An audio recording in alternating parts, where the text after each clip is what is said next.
I could still taste the stale coffee from the morning meeting when I finally pulled onto Highway 106, my knuckles white against the steering wheel. Seattle traffic had been a nightmare, as usual, and all I wanted was to sink into the oversized chair on my deck, pour myself a glass of the Pinot Noir I'd been saving, and watch the sun disappear behind the Olympic Mountains. The lake house was supposed to be my sanctuary, the one place where the constant demands of my corporate law job couldn't reach me. I'd saved for 3 years to buy it, a modest cabin tucked into the woods of Mason County with a private dock and enough distance from the city to make me feel like I could breathe again.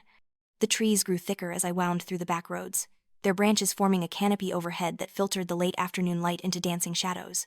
I cracked the window and let the smell of pine and lake water fill the car. This was the moment I lived for all week, the promise of 2 uninterrupted days where I could be just Liv, not Olivia the lawyer, not Olivia the responsible older sister, not Olivia the family ATM. Just me, a book, and silence. But as I rounded the final curve and my house came into view, something was wrong. Every light in the place was blazing, even though it was still light out.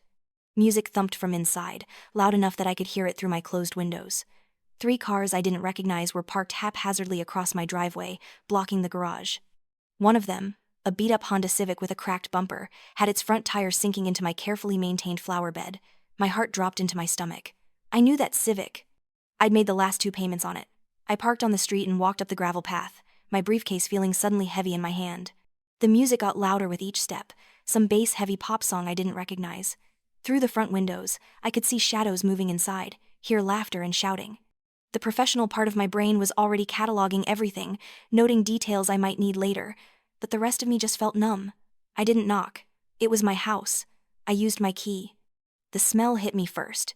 Cheap wine, cheaper perfume, and the unmistakable scent of spilled beer. My cream-colored carpet had dark stains across it, and there were bottles everywhere, on every surface, some tipped over and dripping onto my hardwood floors. A group of people I'd never seen before were sprawled across my couch, the one I'd special ordered from Portland. One guy had his muddy boots propped up on my coffee table. And there, in my kitchen, wearing my favorite cashmere cardigan, the soft gray one I'd bought in Paris, stood Chloe. She had a wine glass in her hand, the expensive crystal I'd inherited from Grandma Rose.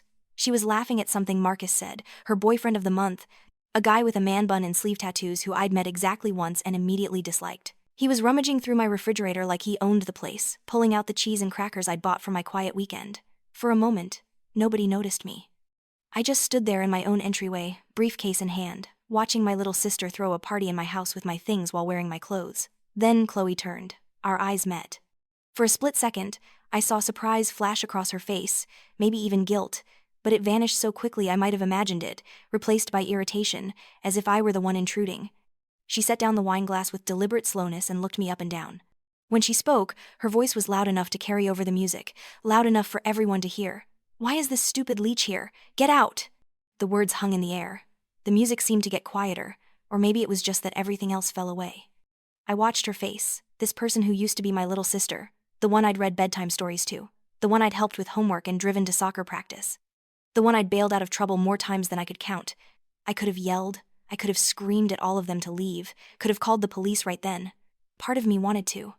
But a strange calm settled over me instead, cold and clear like lake water in winter.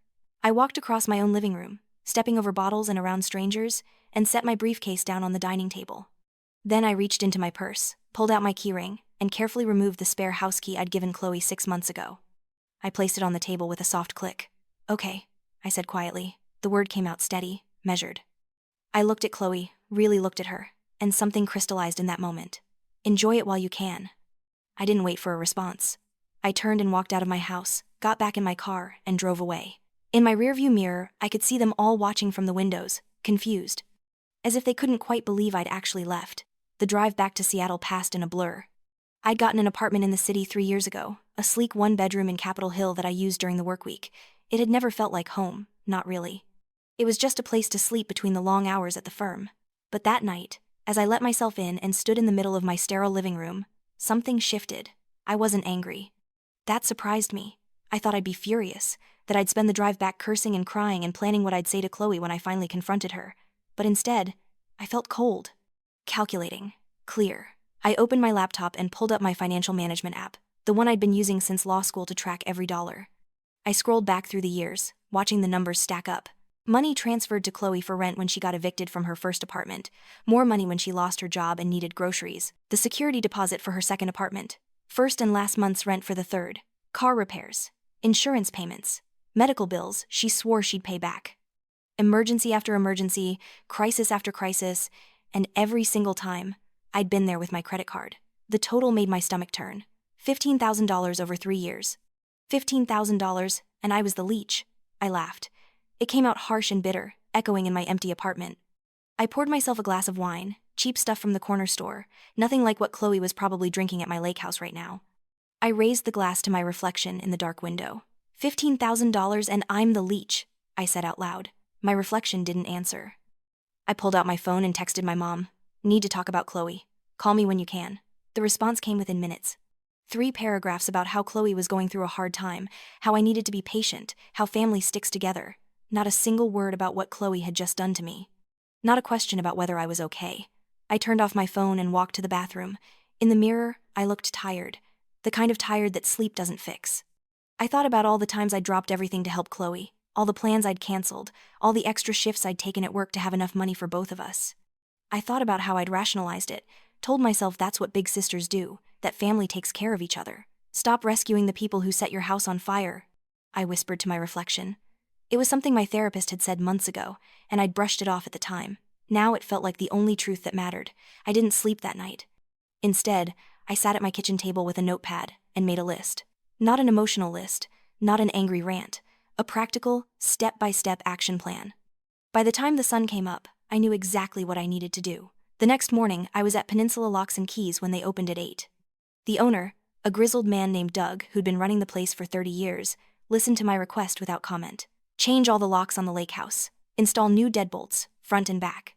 Set up a numeric keypad system that only I would have the code to. Add a security system with cameras covering every entrance. Had some trouble? He asked, not unkindly. Not anymore, I said.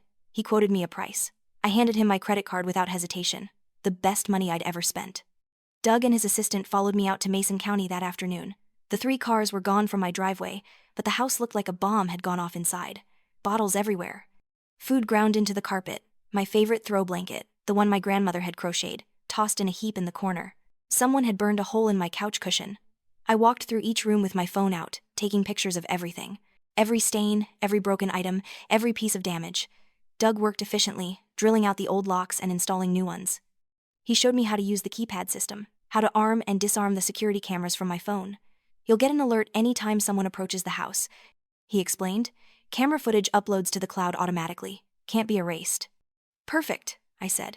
When they left, I sat down on my deck with my laptop. The air was cool and clean, nothing like the stale beer smell inside.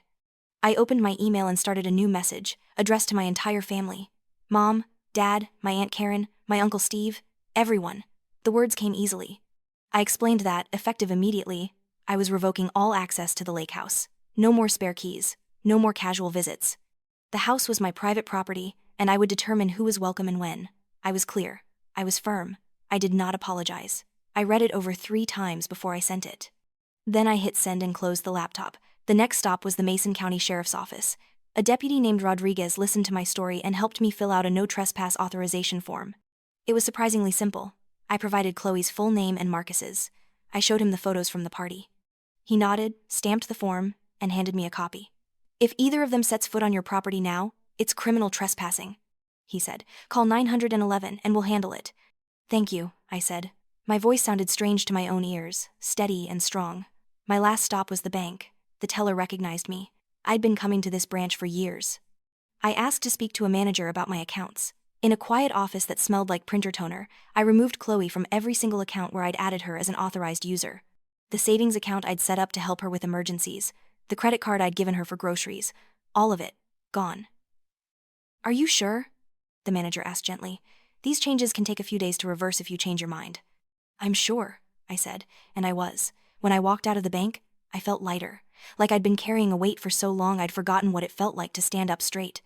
I drove back to Seattle as the sun set, turning the sky orange and pink over the Sound. For the first time in years, I felt like I could breathe. 2 days passed before they showed up.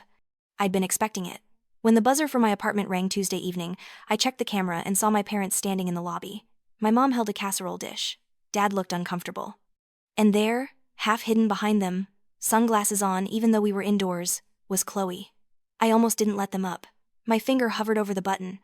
But this confrontation was inevitable, and I'd rather have it here, on my territory, than somewhere I couldn't control.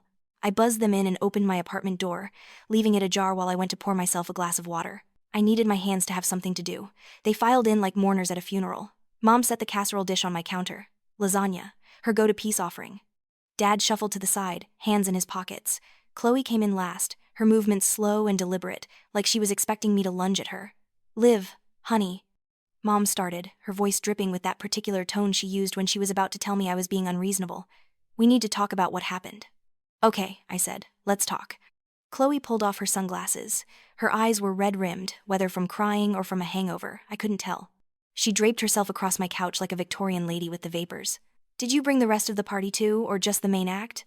I asked, looking at Chloe. Mom flinched. Dad cleared his throat. Chloe's jaw tightened. "That's not fair," Chloe said. "You're acting like I committed some kind of crime." "You broke into my house," I said calmly. "I didn't break in. I had a key." Had being the operative word, I said. Past tense. "It was just a few friends," Chloe continued, sitting up now, her voice rising. "We were having a good time. I didn't think you'd mind." "You told me to get out of my own house," I said. Each word came out precise, controlled. "You called me a stupid leech." "I was drunk," Chloe said quickly. "I didn't mean it." I pulled out my phone and opened the voice recording app. I'd started recording the moment I walked in that night, some lawyer instinct taking over. I hit play.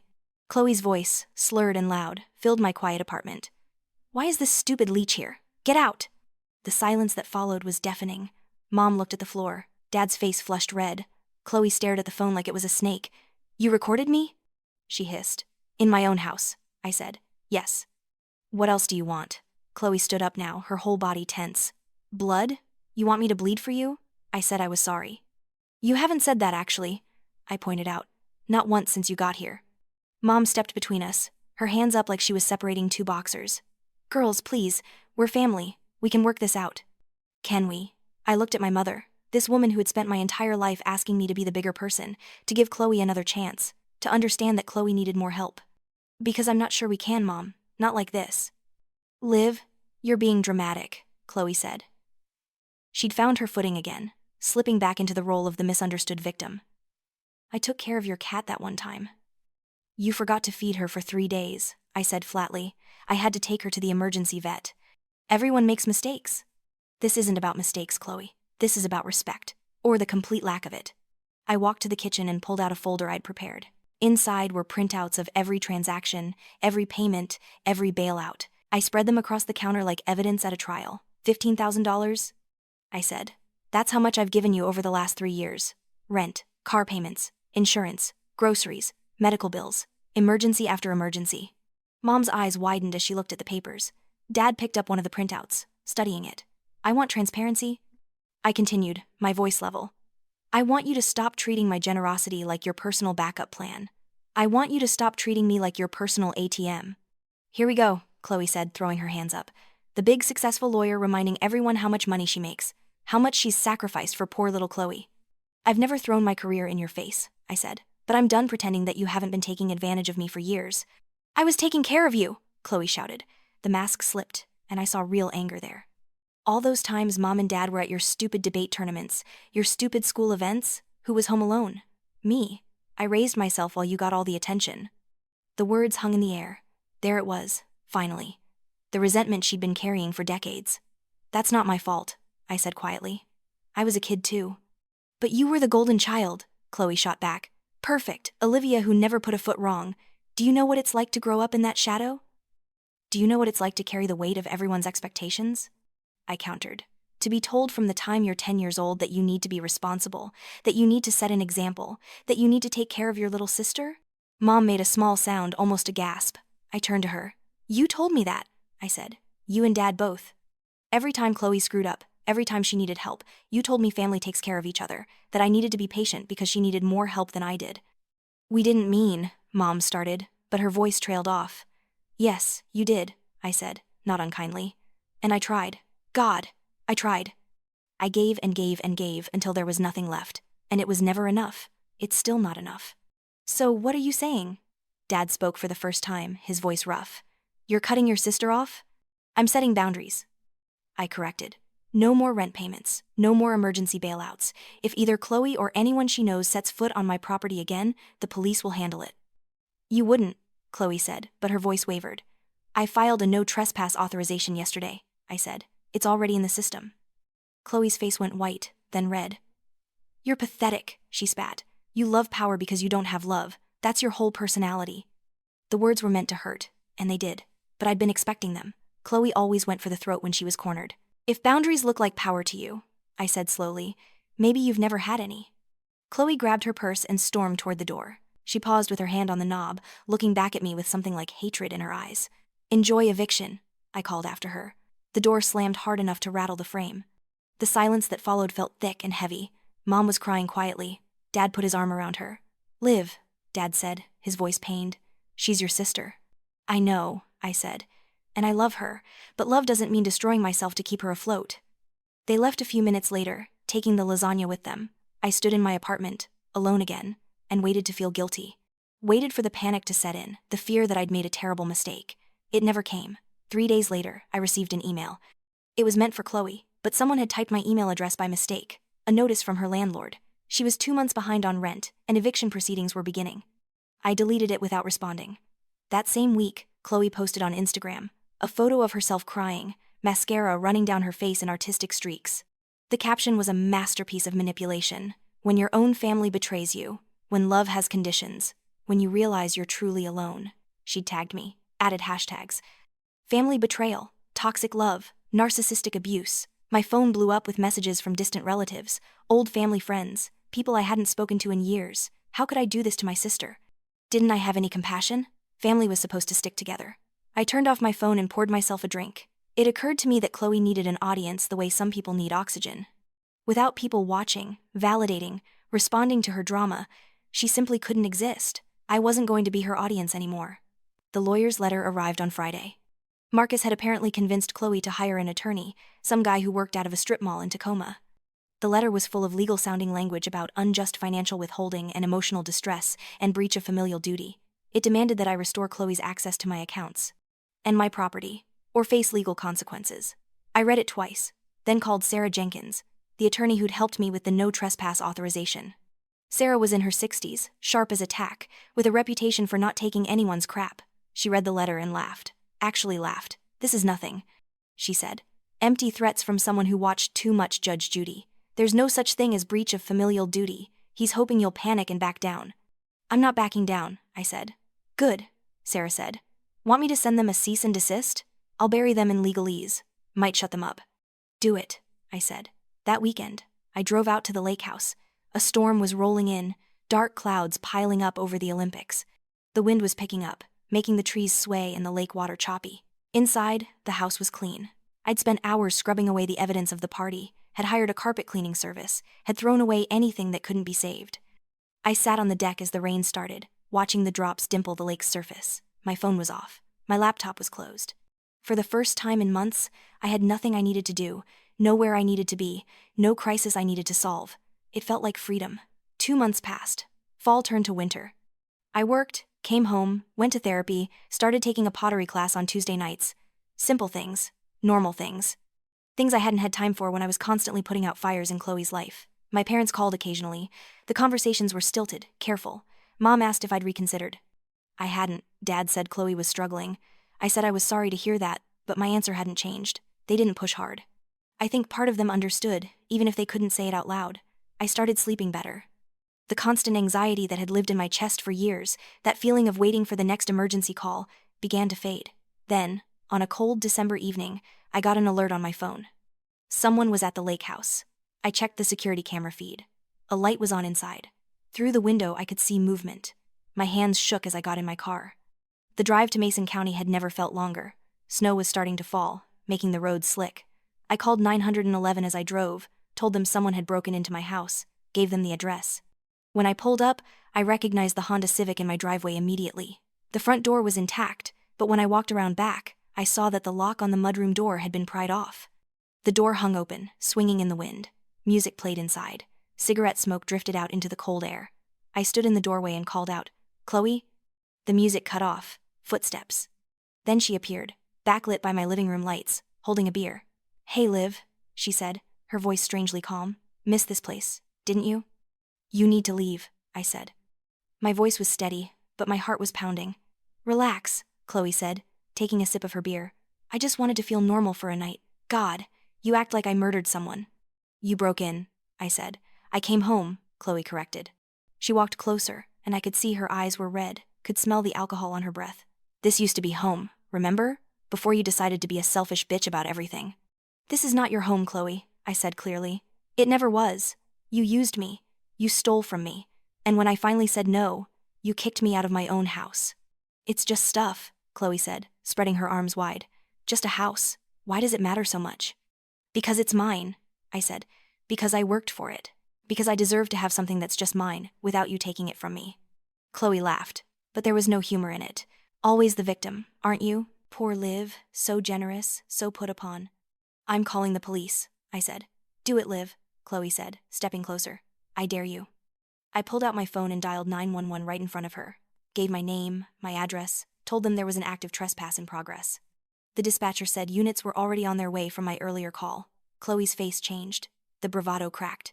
"You're actually doing this." "I told you I would," I said. We stood there in the cold, watching each other. Chloe looked smaller, somehow, diminished.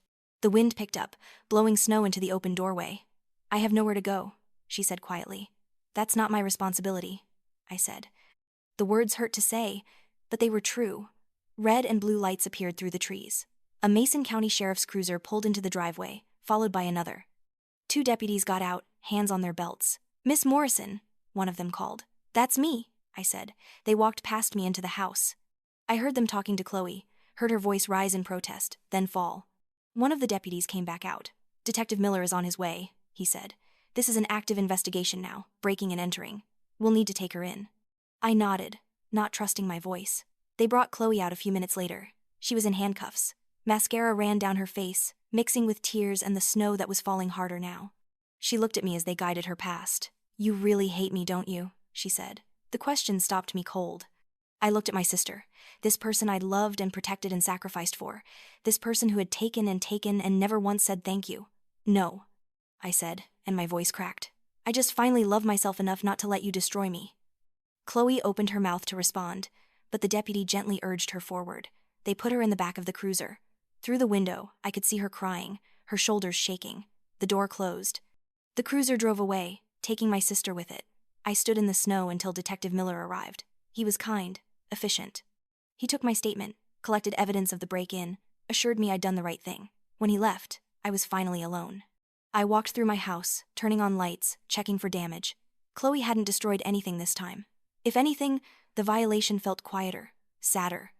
A half-drunk beer on the coffee table, her jacket draped over a chair, signs that she'd just wanted to sit here, to pretend for a little while that this place was still hers. I picked up the beer bottle and carried it to the kitchen, washed out the glass, threw the bottle in the recycling, hung her jacket by the door so she could get it back later. Then I poured myself a glass of wine, the good stuff this time, and sat on my deck. The snow was falling steadily now, coating everything in white. The lake was invisible in the darkness, but I could hear it, the gentle lap of waves against the shore. I cried. Not angry tears or scared tears, but something deeper. Grief, maybe. For the relationship that could have been. For the sister I'd wanted Chloe to be. For all the years I'd spent trying to save someone who didn't want to be saved. But underneath the grief, there was something else. Something solid and warm and unshakable. Peace. The next morning, I called my parents. Mom answered, her voice tight with worry. She'd already heard from Chloe's lawyer. The charges would probably be dropped to a misdemeanor if Chloe agreed to counseling. No jail time. "Are you happy?" Mom asked. "Is this what you wanted?" "I wanted boundaries," I said. "I wanted respect. I wanted Chloe to face consequences for her actions. If that makes me the villain in your story, I can live with that." There was a long silence. Then Mom said something I never expected. "I'm sorry," she whispered. "We asked too much of you, for too long." I closed my eyes, feeling tears prick at the corners. "Yeah," I said. "You did." "We're proud of you," Dad's voice came on. They'd switched to speakerphone. "Your mother and we've been talking. We put too much on you. We let Chloe get away with too much because it was easier than holding her accountable, and we made you responsible for fixing everything. You carried this family," Mom added. "You did it for so long, we forgot how heavy it was."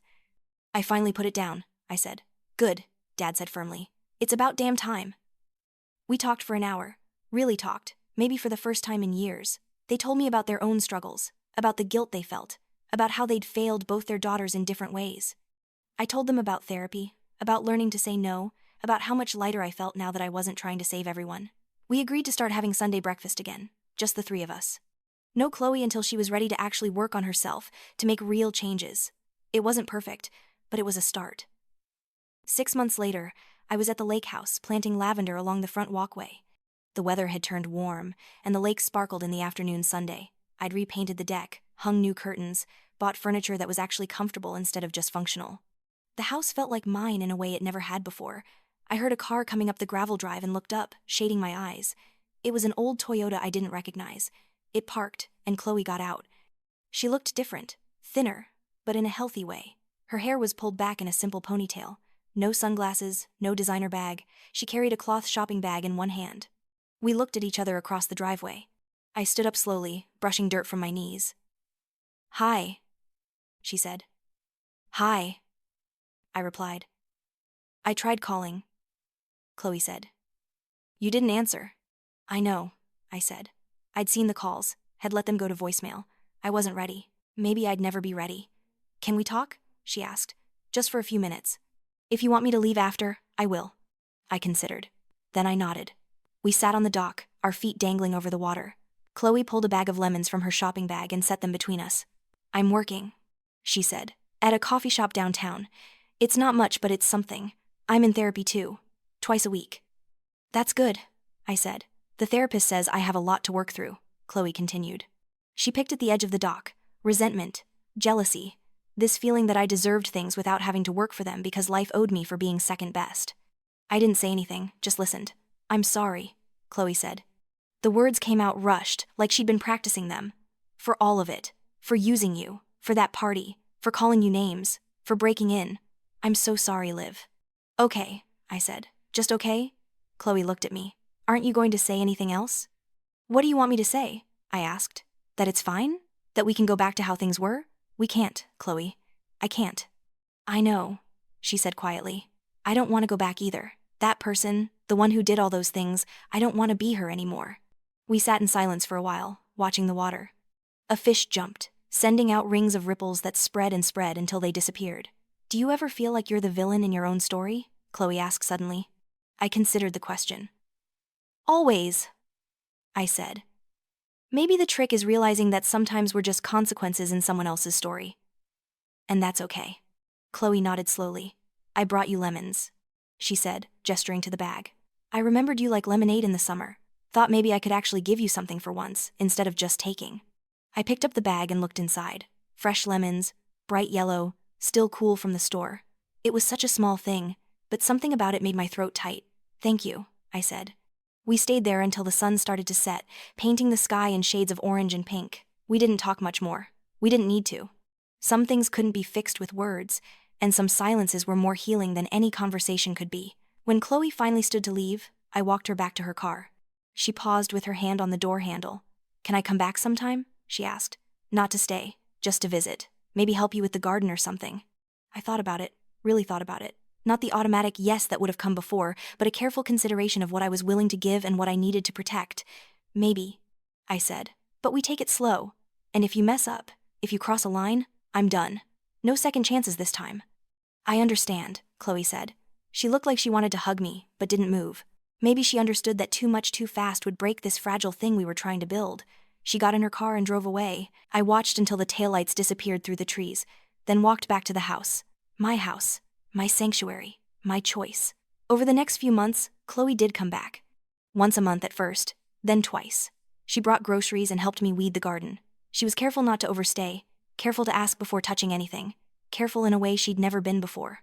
Sometimes we talked about real things, hard things. Sometimes we just worked side by side in comfortable silence. It wasn't the relationship we'd had as kids. It would never be that again. But it was something honest and earned rather than assumed and exploited. My parents noticed the change. Sunday breakfasts became a regular tradition. Dad told me one morning, over pancakes and too much coffee, "We spent years asking you to carry everyone else. You carried this family. You did it so long we forgot how heavy it was." "I finally put it down," I said. "Good. he said, squeezing my hand. You deserve to. Mom had changed too. She stopped making excuses for Chloe, stopped trying to smooth everything over with casseroles and forced cheerfulness. She started asking me how I was doing, really asking, and listening to the answer. It was awkward sometimes, all of us learning new patterns after decades of dysfunction. But it was real. Work changed too. I stopped saying yes to every extra case, every weekend shift, every impossible deadline. I started leaving the office at 5 sometimes, started taking actual lunch breaks, started using my vacation days. My productivity didn't suffer. If anything, I did better work because I wasn't constantly exhausted and resentful. I went on a few dates. Nothing serious, just dinners and movies with people who didn't need saving, who had their lives together, who saw me as a partner rather than a solution to their problems. It was strange at first, this idea that I could be wanted rather than needed, but I was learning to like it. The lake house became what I'd always wanted it to be. A place of peace. I spent weekends there reading on the deck, kayaking on the lake, working in the garden. I hosted small dinner parties for friends from work, people who appreciated the invitation and brought wine and cleaned up after themselves. Simple things, normal things, things I'd never thought I deserved. One evening in late summer, almost a year after that terrible night when Chloe had called me a leech, I sat on my dock watching the sunset. The lavender I'd planted had filled in beautifully, and the air smelled like flowers and lake water and pine. The security cameras I'd installed were still there, still active, but I checked them less often now. The locks were still new and strong, the boundaries were still firm. But I wasn't scared anymore. I wasn't angry anymore. I was just me, Liv, sitting in the place I'd built for myself. My phone buzzed, a text from Chloe. Working a double tomorrow, but thinking of you. Hope you're having a good weekend. I smiled and typed back. I am. Good luck with the shift. Short. Simple. Enough. I thought about all the years I'd spent trying to save my sister, trying to fix my family, trying to be good enough, generous enough, selfless enough to make everyone happy. I thought about how I'd equated love with sacrifice, how I'd believed that giving until I had nothing left was what family meant. I knew better now. Love didn't mean destroying yourself. Kindness without boundaries wasn't kindness at all. It was just slow-motion self-destruction. And no, sometimes the most loving word you could say was also the most important. I'd learned to say no, to mean it, to hold firm when people pushed back, when they cried and manipulated and tried to make me feel guilty. I'd learned that I could love someone and still refuse to let them hurt me. That caring about someone didn't mean accepting their mistreatment. That family was supposed to build you up, not drain you dry. The sun sank lower, touching the peaks of the Olympics. The water turned gold, then pink, then deep purple. Stars began to appear, one by one, in the darkening sky. I stood up and walked back to the house. Inside, everything was exactly as I'd left it, clean, ordered, mine. I poured myself a glass of wine and settled into my favorite chair with a book I'd been meaning to read for months. Before I opened it, I sat for a moment in the silence. Not the silence of absence or emptiness, but the silence of peace, the silence of a life reclaimed, the silence of someone who'd finally learned that she mattered too. I thought about the girl I'd been, the one who would have done anything to keep the peace, who measured her worth by how much she could give. I thought about the woman I'd become, the one who knew her value didn't depend on how useful she was to other people. The journey between those two versions of myself had been painful. It had cost me relationships, cost me the illusion of family harmony, cost me the comfortable lie that if I just tried harder, everything would work out. But it had given me something more valuable. It had given me myself back. I opened my book and began to read. Outside, the lake whispered against the shore, the lavender swayed in the evening breeze, the security cameras watched over empty driveways. And inside, in this house I'd fought so hard to keep, I was finally, completely, peacefully home. Not because the house was perfect, or because my family was fixed, or because all my problems were solved, but because I'd learned the most important lesson of all.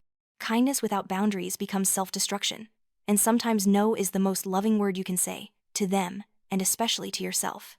I took a sip of wine and turned the page. Tomorrow, I'd wake up in my own house, on my own terms, living a life I'd chosen rather than one that had been chosen for me. Tomorrow, I'd continue building this new version of myself, one boundary at a time, one choice at a time, one peaceful moment at a time. But tonight, I was simply here, safe, free, mine. And that, I'd learned, was more than enough. It was everything.